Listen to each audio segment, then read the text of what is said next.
Clip number 430۔ اس clip میں آپ سورہ توبہ کی آیت نمبر 23 سے 24 تک کی تلاوت، ترجمہ، تفسیر قرآن صراط الجنان سماعت فرمائیں گے۔ بسم اللہ الرحمن الرحیم۔ ترجمہ، اللہ کے نام سے شروع جو نہایت مہربان رحمت والا ہے۔ یا ایھا الذین آمنوا لا تتخذوا آباءکم وإخوانکم اولیاء لا تتخذوا آباءکم وإخوانکم اولیاء ان استحبوا الكفر على الإيمان ومن يتولهم منكم فأولئك هم الظالمون۔ ترجمہ، اے ایمان والو، اپنے باپ اور اپنے بھائیوں کو دوست نہ سمجھو اگر وہ ایمان کے مقابلے میں کفر کو پسند کریں، اور تم میں جو کوئی ان سے دوستی کرے گا تو وہی ظالم ہیں۔ لا تتخذوا آباءکم وإخوانکم اولیاء، اپنے باپ اور اپنے بھائیوں کو دوست نہ سمجھو۔ جب مسلمانوں کو مشرکین سے ترک موالات کا حکم دیا گیا تو بعض لوگوں نے کہا یہ کیسے ممکن ہے کہ آدمی اپنے باپ، بھائی وغیرہ قرابت داروں سے ترک تعلق کرے۔ اس پر یہ آیت نازل ہوئی اور بتایا گیا کہ کفار سے موالات یعنی قلبی محبت کا تعلق جائز نہیں، چاہے ان سے کوئی بھی رشتہ ہو۔ قل ان كان آباؤكم وأبناؤكم وإخوانكم وأزواجكم وعشيرتكم وأموال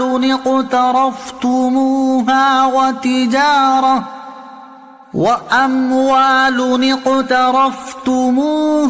وتجارة تخشون كسادها ومساكن ترضونها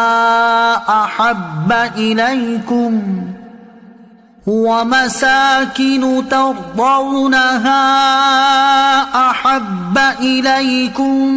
من الله ورسوله وجهاد في سبيله فتربصوا حتى يأتي الله بأمره واللہ لا يهدی القوم الفاسقین۔ ترجمہ، تم فرماؤ اگر تمہارے باپ اور تمہارے بیٹے اور تمہارے بھائی اور تمہاری بیویاں اور تمہارا خاندان اور تمہاری کمائی کے مال اور وہ تجارت جس کے نقصان سے تم ڈرتے ہو اور تمہارے پسندیدہ مکانات تمہیں اللہ اور اس کے رسول اور اس کی راہ میں جہاد کرنے سے زیادہ محبوب ہیں تو انتظار کرو یہاں تک کہ اللہ اپنا حکم لائے، اور اللہ نافرمان لوگوں کو ہدایت نہیں دیتا۔ قل،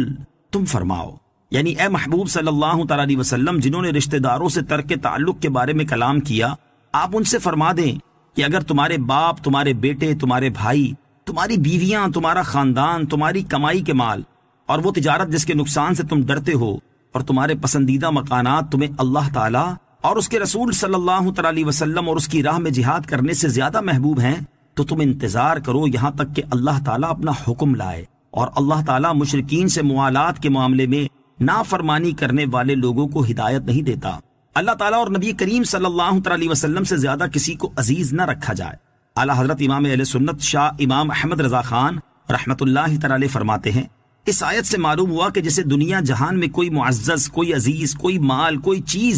اللہ اور رسول سے زیادہ محبوب ہو، وہ بارگاہ الہی سے مردود ہے، اسے اللہ عز و جل اپنی طرف راہ نہ دے گا، اسے عذاب الہی کے انتظار میں رہنا چاہیے۔ والعیاذ باللہ تعالی۔ تمہارے پیارے نبی صلی اللہ علیہ وسلم فرماتے ہیں، تم میں کوئی مسلمان نہ ہوگا جب تک میں اسے اس کے ماں باپ، اولاد اور سب آدمیوں سے زیادہ پیارا نہ ہوں۔ اس نے تو بات صاف فرما دی کہ جو حضور اقدس صلی اللہ تعالی علیہ وسلم سے زیادہ کسی کو عزیز رکھے ہرگز مسلمان نہیں۔ علامہ قاضی عیاض رحمۃ اللہ تعالی فرماتے ہیں، یہ آیت کریمہ رسول اللہ صلی اللہ علیہ وسلم کی محبت کے لازم ہونے، فرض اور اہم چیز ہونے اور آپ صلی اللہ تعالی وسلم کے اس محبت کے اصل مستحق ہونے کے بارے میں ترغیب، تنبیہ اور دلیل و حجت ہونے کے لیے کافی ہے، کیونکہ جس نے اپنی آل، اولاد اور مال کی محبت کو اللہ تعالیٰ اور اس کے حبیب صلی اللہ تعالی وسلم کی محبت سے زیادہ سمجھا، اس آیت میں اللہ تعالیٰ نے اسے سخت تنبیہ کی ہے اور ایسوں کو ڈراتے ہوئے ارشاد فرمایا فَتَرَبَّصُوا حَتَّى يَأْتِيَ اللَّهُ بِأَمْرِهِ، تو انتظار کرو یہاں تک کہ اللہ اپنا حکم لائے۔ نیز آیت کے آخر میں ایسوں کو فاسق فرمایا اور بتایا کہ یہ لوگ ان گمراہوں میں سے ہیں جنہیں اللہ تعالیٰ نے ہدایت کی توفیق نہ دی۔ حضرت انس رضی اللہ تعالیٰ عنہ سے روایت ہے، بخاری شریف کی حدیث ہے، حضور اقدس صلی اللہ تعالی وسلم نے ارشاد فرمایا، جس شخص میں 3 باتیں ہوں گی اس نے ایمان کی حلاوت پائی۔ نمبر 1، اللہ تعالیٰ اور اس کا رسول صلی اللہ تعالی وسلم ان کے ماں سوا سب سے زیادہ محبوب ہو۔ نمبر 2، اللہ تعالیٰ ہی کے لیے کسی سے محبت کرے۔ نمبر 3، کفر کی طرف لوٹنے کو ایسا برا جانے جیسے آگ میں ڈالے جانے کو برا جانتا ہے۔ حضرت سہل رحمت اللہ تعالی فرماتے ہیں، جو شخص رسول اللہ صلی اللہ تعالی وسلم کی ولایت و حکومت تمام حالات میں نہیں دیکھتا اور اپنی جان کو ان کی ملک نہیں جانتا تو وہ حضور علیہ الصلوۃ والسلام کی سنت کی شیرینی نہ چکھے گا، کیونکہ نبی کریم علیہ الصلوۃ والسلام نے ارشاد فرمایا، لا یؤمن احدکم حتی اکون عندہ احب الیہ من نفسہ، تم میں سے وہ شخص مومن نہیں ہو سکتا جس کے نزدیک میں اس کی جان سے زیادہ محبوب نہ ہوں۔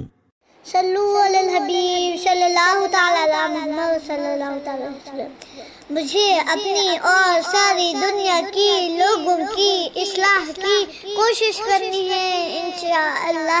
عز و جل۔